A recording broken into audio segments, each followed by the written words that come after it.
presidente Bernardo Arévalo concluyó este jueves la ronda de entrevistas a los aspirantes a fiscal general con las presentaciones de Julio Rivera Clavería y Néctor de León, quienes expusieron sus planes de trabajo y sus propuestas para el Ministerio Público. La Secretaría General de la Presidencia prevé que la designación del nuevo fiscal general sea anunciada antes del 17 de mayo. Dos trabajadores del RENAP fueron capturados durante un operativo del Ministerio Público y la PNC, señalados de haber facilitado un DPI guatemalteco con datos alterados a un ciudadano mexicano detenido recientemente en Argentina. 4 comités pro formación están cerca de convertirse en partidos políticos y participar en las elecciones generales del 2027. El Tribunal Supremo Electoral proyecta que hasta 34 organizaciones políticas podrían competir en los próximos comicios en un escenario marcado por el crecimiento y la fragmentación de la oferta electoral. La Policía Nacional Civil confirmó que pandillas como Barrio 18 y Mara Salvatrucha operan polígonos clandestinos en distintos puntos del país, donde presuntamente realizan prácticas de tiro y adiestramiento armado. Las autoridades aseguran que ya identificaron varios de estos sitios y preparan operativos. La presidenta de México, Claudia Sheinbaum, exigió a Estados Unidos presentar pruebas irrefutables contra el gobernador de Sinaloa y 9 personas más acusadas por una fiscalía de Nueva York de presuntos vínculos con el narcotráfico. César Guavita se impuso en la segunda etapa de la Vuelta Van Trap 2026 tras definir la jornada en el sprint final, en un recorrido marcado por las altas temperaturas y los intentos de fuga del pelotón. Con este resultado, el ciclista del Movistar BSPC asumió el liderato de la clasificación general.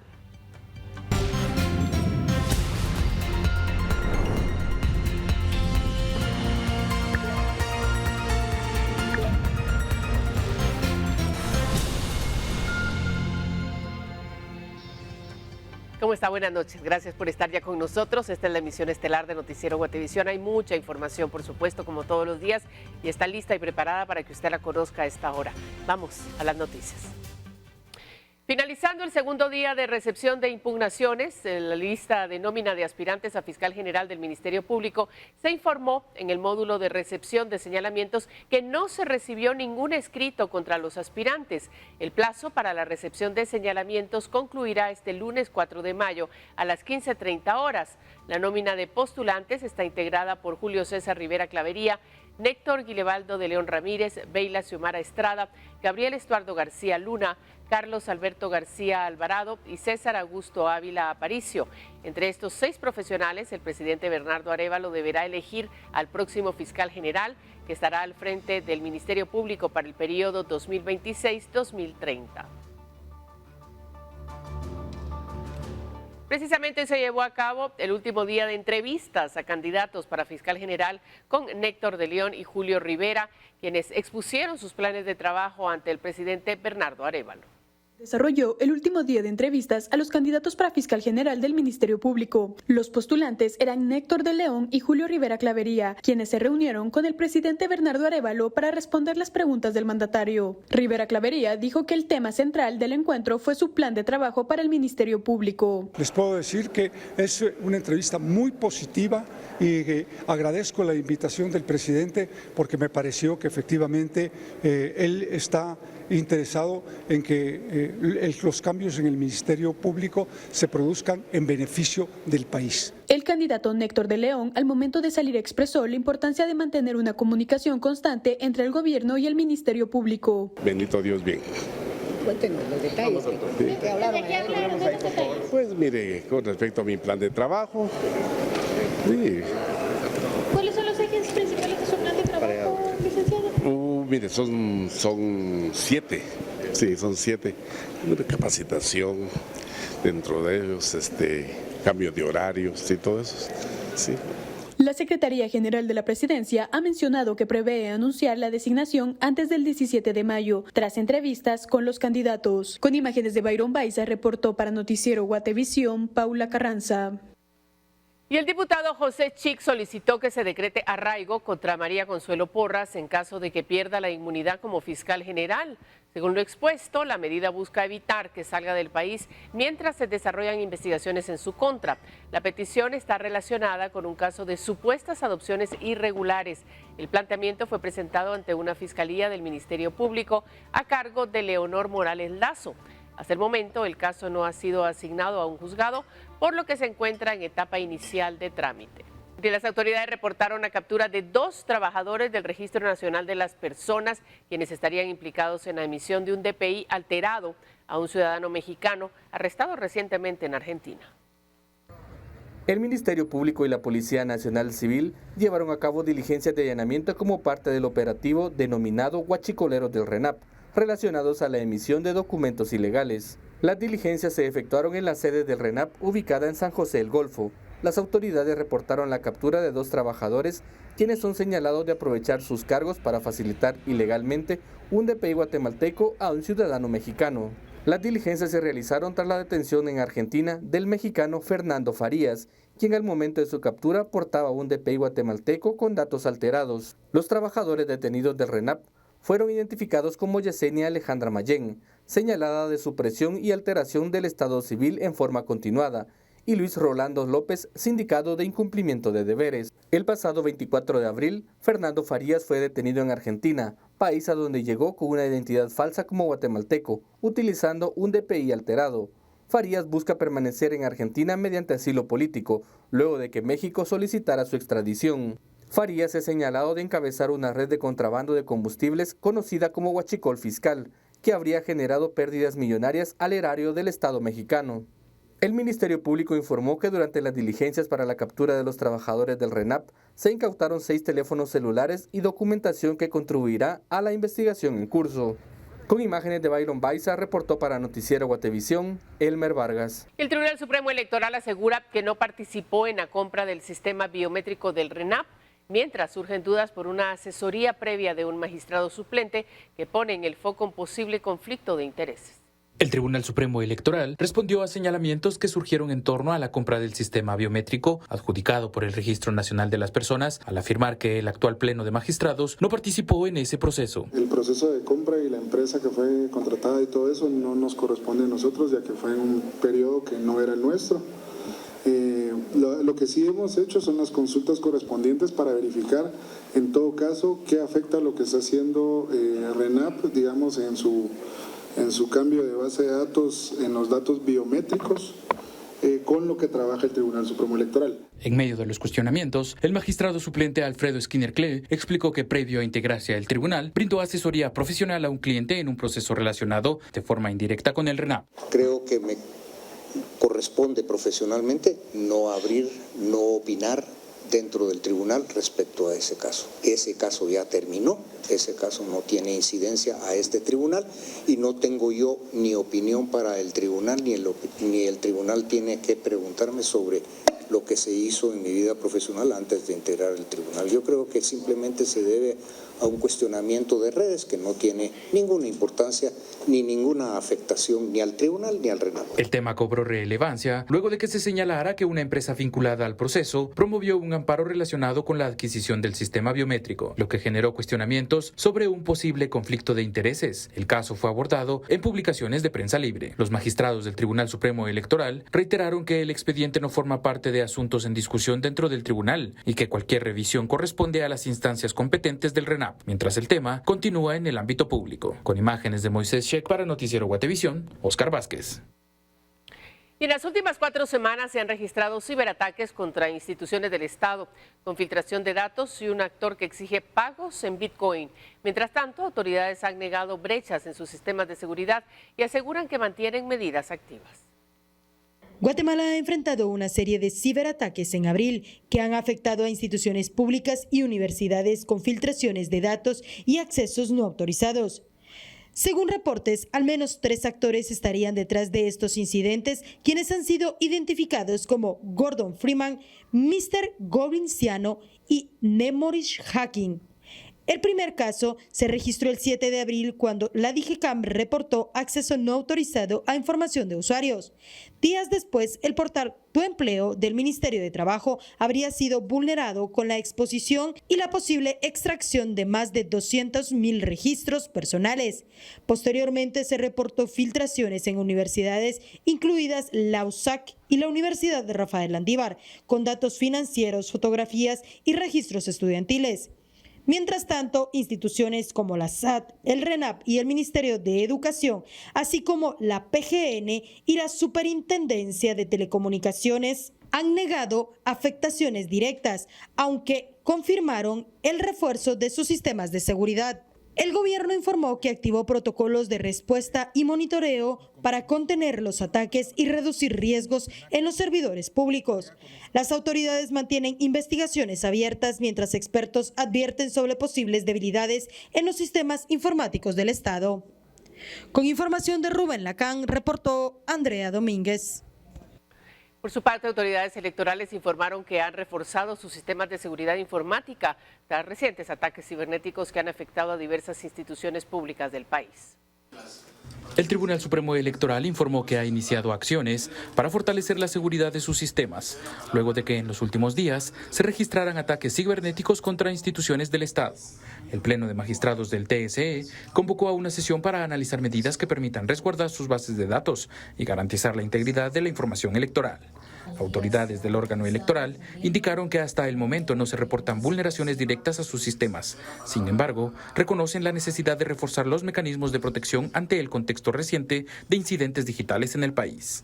Desde el primer momento en que tuvimos conocimiento de los ciberataques a distintas instituciones, se instruyó a la Dirección General de Informática para que pudieran implementar las medidas de mitigación pertinentes. De esa cuenta, todo el personal de la Dirección General de Informática se encuentra en un monitoreo constante de los sistemas para actuar de acuerdo al protocolo que se ha autorizado por parte del Pleno de los Magistrados para actuar ante un eventual ataque informático. Y además también se están haciendo todas las coordinaciones pertinentes y capacitando de forma constante al personal de tal manera que pueda responder de manera oportuna y eficaz ante cualquier amenaza que podamos identificar.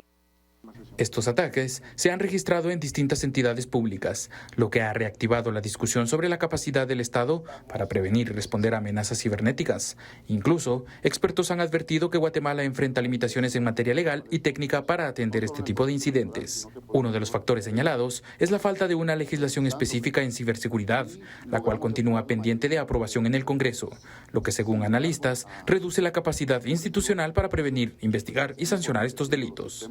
En ese contexto, el TSE busca anticiparse a posibles riesgos en un periodo clave previo a procesos electorales, mediante la evaluación de protocolos internos y el fortalecimiento de sus sistemas tecnológicos. Con imágenes de Moisés Sheck para Noticiero Guatevisión, Oscar Vázquez.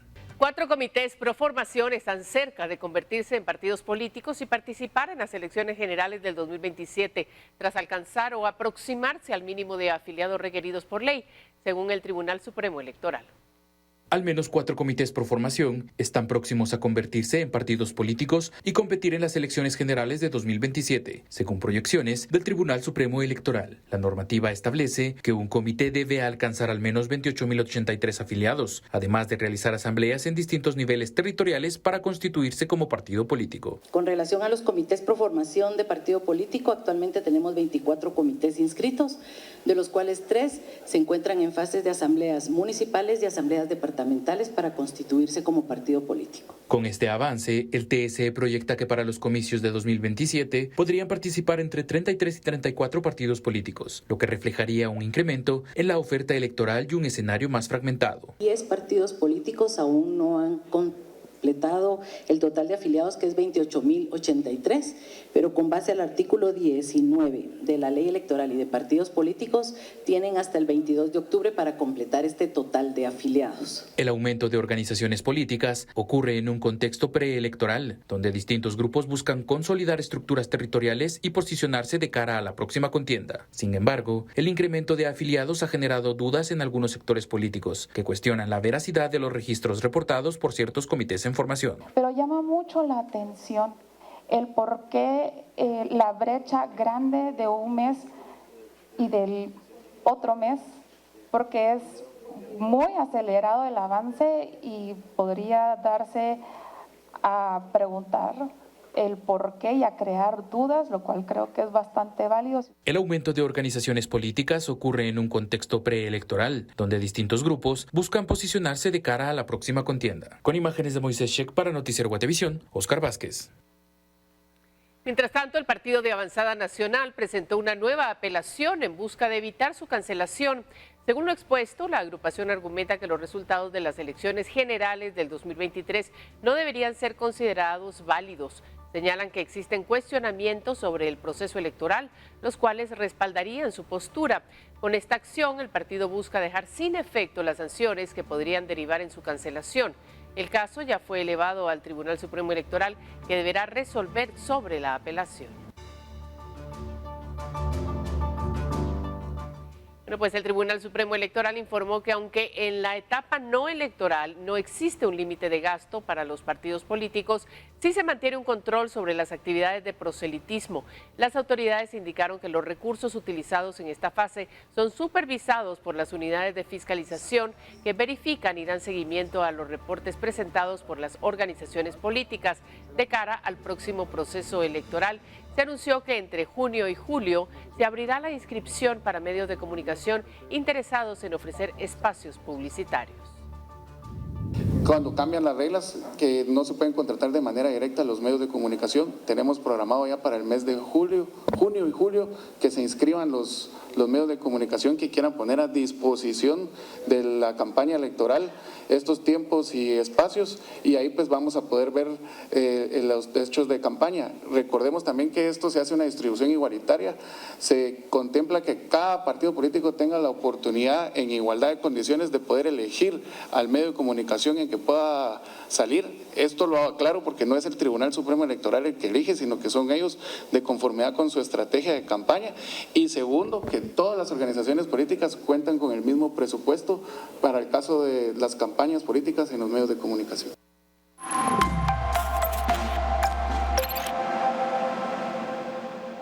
Pasamos a temas económicos. Las tarifas de energía eléctrica se mantendrán sin variaciones para el trimestre que inicia en mayo, según la Comisión Nacional de Energía Eléctrica, que señaló que las condiciones del mercado y los contratos de suministro han permitido sostener la estabilidad en el costo del servicio. A partir del 1 de mayo, las tarifas de energía eléctrica en Guatemala no registrarán aumentos pese al reciente incremento en los precios internacionales del petróleo, informó la Comisión Nacional de Energía Eléctrica. La entidad explicó que las tarifas social y no social se mantienen estables para los usuarios de EXA y las de Energuate, de Orsa y de Oxa, con leves variaciones en algunos casos, pero sin cambios significativos en la factura final. En el caso de la tarifa social de EXA, se mantiene en 1.42 quetzales por kilovatio hora, de Orsa en 1.98 quetzales y de Oxa en 2.04 quetzales, con una pequeña baja de 1 centavo. Para la tarifa no social, EXA sigue con 1.51 quetzales, de Orsa 2.06 quetzales y de Oxa baja 2 centavos, quedando en 2.13 quetzales. La comisión explicó que la estabilidad se debe a varios factores, entre ellos los contratos de largo plazo con generadoras, la mezcla de fuentes de energía del país y la estabilidad de algunos combustibles como el gas natural y el carbón. Aunque el petróleo ha subido en el mercado internacional por los conflictos globales, la entidad asegura que este impacto no ha sido suficiente para modificar las tarifas en este trimestre. Además de la energía consumida, los usuarios deben pagar en su factura otros cargos como la distribución de alumbrado público y el IVA. Las nuevas tarifas estarán vigentes del 1 de mayo al 31 de julio. Con información de Rosa María Bolaños, reportó Andrea Domínguez. Y en el marco de su 80 aniversario, el Banco de Guatemala lanza una serie de monedas conmemorativas dedicadas a reconocidos artistas nacionales. Las piezas estarán disponibles a finales de mayo con precios que van desde 450 quetzales por unidad hasta 2,000 por colección completa. En el marco del 80 aniversario, el Banco de Guatemala lanza la acuñación y emisión de monedas conmemorativas. La primera serie está dedicada a 5 artistas visuales vinculados al Centro Cívico de la ciudad: Efraín Recinos, Carlos Mérida, Guillermo Grajeda Mena, Dagoberto Vázquez Castañeda y Roberto González Goiri. Estas monedas las vamos a sacar a la venta del 25 al 29 de mayo. A través de las redes sociales del banco vamos a decir el procedimiento. Una parte es una colección de 5 monedas, o sea, estas 5 monedas las vamos a tener en un estuche muy bonito, que se van a vender el estuche completo, va a tener un valor de 2,000 quetzales, y se van a vender también las monedas individualmente, para los cuales mandamos a acuñar 500 monedas de cada artista. Aquí tenemos que mencionar también que el valor facial de la moneda es de 1 quetzal. No es que se use lógicamente para pagar algo que vale 1 quetzal, tienen un diámetro de 33 milímetros, tienen un peso de 13.5 gramos, son de plata 925 y son monedas que realmente lo que están haciendo es representar en cada una de ellas parte de la obra del artista, el rostro del artista, y en el reverso de la moneda podemos ver también el escudo de Guatemala, que eso es algo que coincide en absolutamente todas las monedas. Las emisiones de monedas y billetes juegan un papel importante en la difusión del patrimonio cultural guatemalteco. Recordemos que el Banco de Guatemala también se conoce como el Banco de la Cultura. Llevamos ya algunos años haciendo diferentes exposiciones en el Salón Carlos Mérida, que es un salón precioso que está aquí en el primer nivel del Banco de Guatemala. Y al final del día, tanto los billetes como las monedas reflejan esa historia artística que tiene el país, esa historia numismática que también es, diría, sumamente valorada alrededor del mundo. Y nuevamente nosotros a través de estas emisiones aprovechamos a hacer eventos, a hablar de los diferentes artistas, a hablar del legado de los artistas. Y aquí hay un tema muy importante: todas estas monedas, los diseños se hicieron con autorización de las familias, o sea, no fueron diseños que de alguna manera nosotros los hicimos unilateralmente.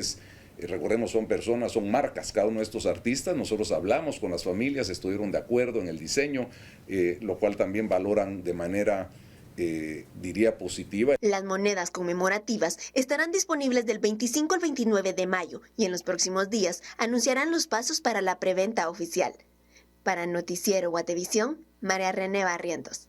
Continuamos con más. 6 adolescentes fueron hallados dentro de un establecimiento tipo bar. Durante una diligencia de las autoridades en Jutiapa, se determinó que los menores se encontraban en un ambiente no apto debido al consumo de bebidas alcohólicas y estaban siendo además expuestos a otras conductas que podían poner en riesgo su integridad física, psíquica y moral. Los adolescentes fueron llevados ante el Juzgado de Paz, donde se solicitaron medidas cautelares de protección. Más tarde, los menores fueron entregados a sus familiares, mientras se investiga cómo llegaron allí y quiénes son los adultos responsables. Mire, y la Policía Nacional Civil alertó sobre la operación de polígonos clandestinos utilizados por pandillas para el adiestramiento armado en medio de un repunte de la violencia homicida en el país. La Policía Nacional Civil reconoció que actualmente integrantes de las pandillas Barrio 18 y Mara Salvatrucha cuentan con áreas específicas denominadas polígonos, donde presuntamente realizan prácticas de tiro y adiestramiento con armas de fuego. Ya se está haciendo las gestiones con el Ministerio Público para poder desarticular estos polígonos y entrar con diligencias de allanamiento y proceder a capturas también. ¿Saben qué zonas son los de? Están en diferentes puntos del país, precisamente en las áreas donde opera Barrio 18 y Mara Salvatrucha, y por ende pues son polígonos que cada clica tiene sus diferentes territorios. De acuerdo con el director David Boteo, existe una mesa de trabajo interinstitucional integrada por equipos de investigación criminal, inteligencia y otras entidades orientadas a desarticular estos polígonos clandestinos. Ya se tiene información clara y certera de dónde es donde estos pandilleros hacen práctica de tiro para poder orientar a los sicarios, a niños, adolescentes, a que se involucren en las pandillas y generalmente obedezcan órdenes de ir a asesinar a personas tanto por la negativa del pago de la extorsión como en este caso pues para enfrentarse entre ellos. Las declaraciones del director se dan en el contexto de violencia homicida que se ha incrementado en el mes de abril, como el caso de la masacre en una cevichería de la zona 6, donde grupos de pandillas mantienen una lucha por el control de la venta de drogas al menudeo. En imágenes de Javier González para Noticiero Guatevisión, Juan Pablo Garrido. Y tras un proceso de estudio de 6 meses, 10 subcomisarios ascendieron al grado de comisarios en las filas de la Policía Nacional Civil, con lo cual se incorporan a la conducción estratégica de esa dependencia del Ministerio de Gobernación en las tareas de seguridad ciudadana. Nuevos mandos de la Policía Nacional Civil fueron ascendidos al grado de comisarios tras completar su formación en la Escuela de Estudios Superiores de la institución. Durante el acto, el viceministro de Seguridad, Estuardo Solórzano, señaló que ahora les corresponde dirigir y ejercer un liderazgo basado en el acompañamiento a sus subalternos. Por su parte, el director David Boteo indicó que los nuevos comisarios se incorporan de inmediato a las labores operativas. Fortalecer el talento humano, los liderazgos para la toma de decisiones importantes en materia de seguridad. El día de hoy se graduaron otros 10 comisarios de Policía Nacional Civil que van a ser orientados precisamente mediante un análisis a diferentes lugares, específicamente las comisarías que han generado mayor incidencia criminal en el presente año. El director expresó que sumado a la graduación de nuevos comisarios, se espera la incorporación de 3,000 nuevos agentes en agosto. Por lo tanto, para nosotros es una fortaleza estar generando nuevos liderazgos para poder orientar al talento humano y precisamente que en el mes de agosto se gradúan otros 3,000 agentes nuevos de Policía Nacional Civil, va a venir a fortalecer para poder orientar los servicios de seguridad ciudadana donde la población guatemalteca lo necesita. La promoción de comisarios estuvo conformada por 9 hombres y una mujer, quienes reforzaron sus habilidades en liderazgo, doctrina policial, investigación criminal, entre otros temas. Con imágenes de Javier González para Noticiero Guatevisión, Juan Pablo Garrido. La presidenta de México, Claudia Sheinbaum, pidió este jueves a Estados Unidos pruebas irrefutables en el caso del gobernador de Sinaloa y 9 personas más acusadas de nexos con el narcotráfico por la Fiscalía de Nueva York. Para acá, al final.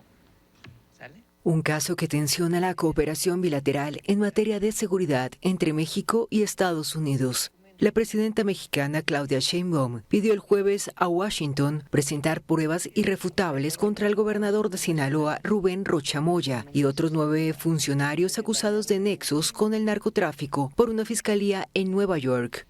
Es decir, si la Fiscalía General de la República, que es la autoridad competente, recibe pruebas contundentes e irrefutables conforme a la legislación mexicana o en su propia investigación encuentre elementos constitutivos de un delito, deberá proceder conforme a derecho bajo nuestra jurisdicción.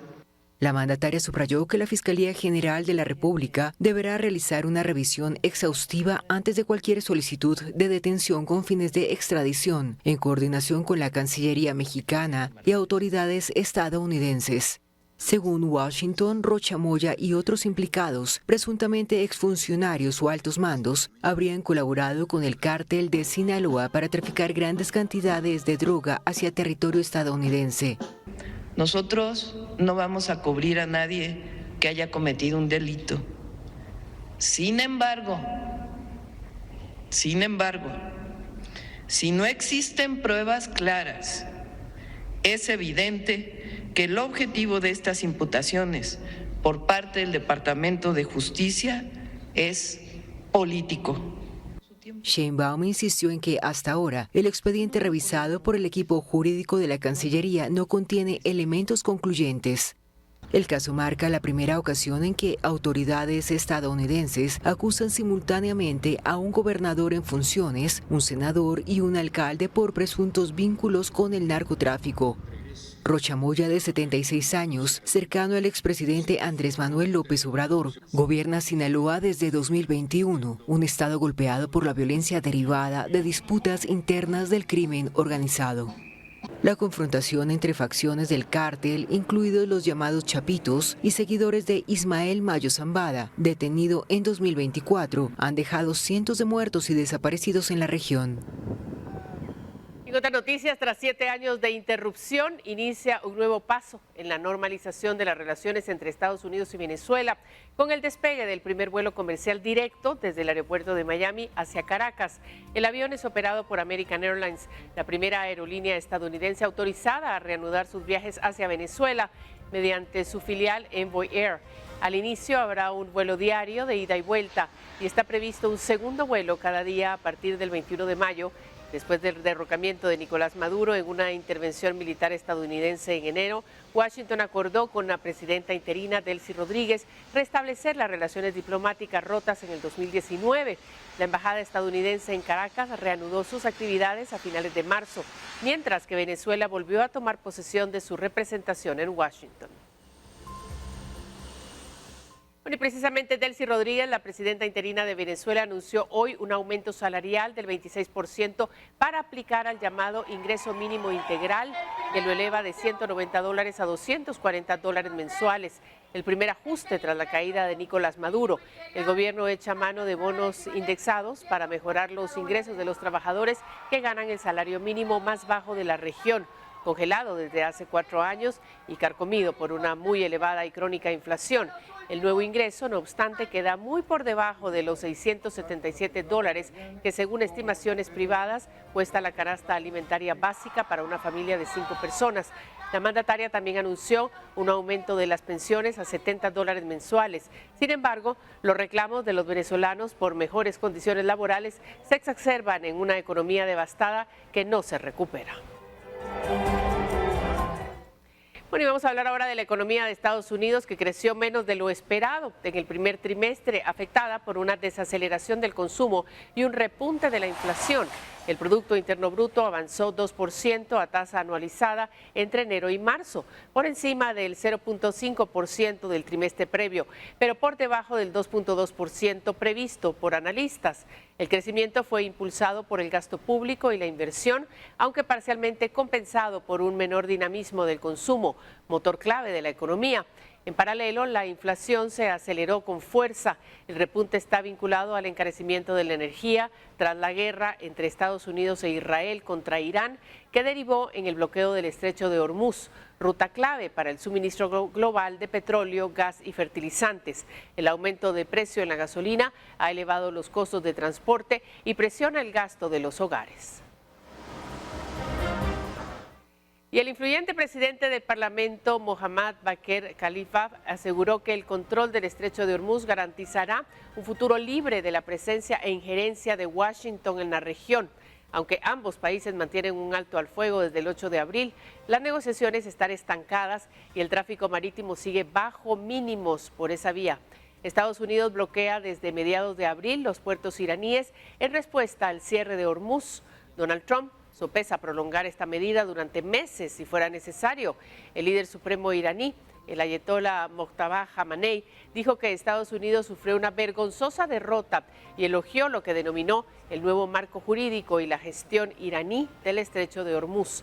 La situación ha disparado los precios del petróleo. Por esta hora queremos informarle que un incidente entre conductores quedó captado por cámaras de vigilancia en las calles de San Felipe Retaluleu, generando momentos de gran tensión entre vecinos y transeúntes. En las imágenes se observa un bus del transporte colectivo y una camionetía involucrados en una discusión que rápidamente sube de tono. De acuerdo con versiones preliminares, ambos vehículos ya habían tenido un percance previo, lo que habría generado molestia entre los conductores. Minutos después, al coincidir nuevamente en el mismo sector, el conductor del vehículo liviano rebasó al bus y provocó una colisión. En ese momento se les observa intercambiar palabras que derivaron en un breve enfrentamiento físico, con manotazos frente a la mirada de varias personas. El hecho no dejó personas heridas, pero sí provocó alarma momentánea. Testigos indicaron que la situación fue controlada poco después y hasta el momento no se reportan sanciones. Y en otras cosas, un narcolaboratorio clandestino presuntamente utilizado para la producción de droga sintética fue localizado por el Ejército de Guatemala en el sector de la zona Reina, en el departamento de Quiché. El hallazgo se realizó durante un operativo coordinado con fuerzas de seguridad civil como parte de las acciones contra estructuras dedicadas al narcotráfico en el país. Durante la intervención fue capturada una persona vinculada al lugar y se localizaron precursores químicos utilizados para la elaboración de sustancias ilícitas. Las autoridades indicaron que los materiales incautados fueron puestos a disposición de las instancias correspondientes para el desarrollo de las diligencias legales e investigaciones que permitan determinar el alcance de las operaciones criminales en la zona. Y la Policía Nacional Civil, en coordinación con el Ejército de Guatemala, realizará operativos especiales durante el fin de semana largo para combatir los cobros ilegales de parqueo y prevenir asaltos en las principales arterias y zonas recreativas del país. De acuerdo con el director de la Policía Nacional Civil, David Boteo, se implementarán acciones para evitar los cobros ilegales por parqueos no autorizados en la vía pública, donde en ocasiones las personas son víctimas de agresiones o daños a sus vehículos por negarse a pagar. Uno de los lugares que contará con presencia de fuerzas de seguridad será el Zoológico La Aurora, por la demanda de visitantes que reúne los fines de semana.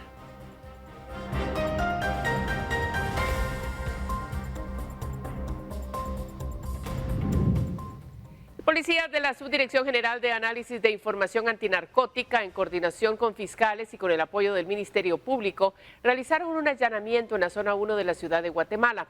Durante la inspección se localizaron varios paquetes de sustancias ilícitas. Como resultado del operativo, 3 personas fueron capturadas y puestas a disposición de las autoridades competentes. Y momentos de pánico y desesperación se vivieron en la colonia Chácara, zona 5, luego de que un incendio forestal se saliera de control y en cuestión de minutos se propagara hasta alcanzar 2 viviendas, dejando pérdidas materiales totales. El siniestro, que según hipótesis preliminares se originó en la parte baja del sector, avanzó rápidamente favoreciendo por las condiciones del terreno y el material combustible, alcanzando 2 viviendas que, a pesar de la intervención de bomberos y vecinos, no fue posible sofocar las llamas a tiempo. En el lugar se reportaron daños materiales que, según los propietarios, superan los 800,000 quetzales.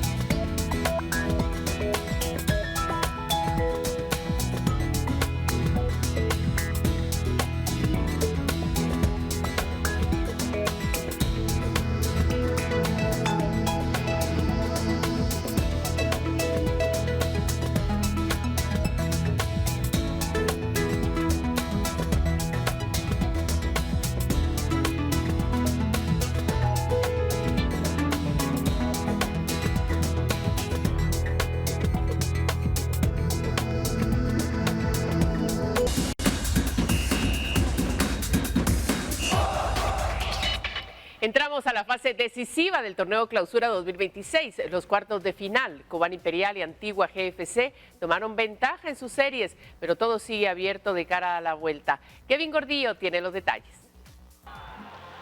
La emoción de la fase final del torneo Clausura 2026 ya se vive en la Liga Nacional, con unos cuartos de final que arrancaron intensos y llenos de goles en sus partidos de ida, donde Cobán Imperial y Antigua GFC lograron tomar ventaja en sus respectivas series.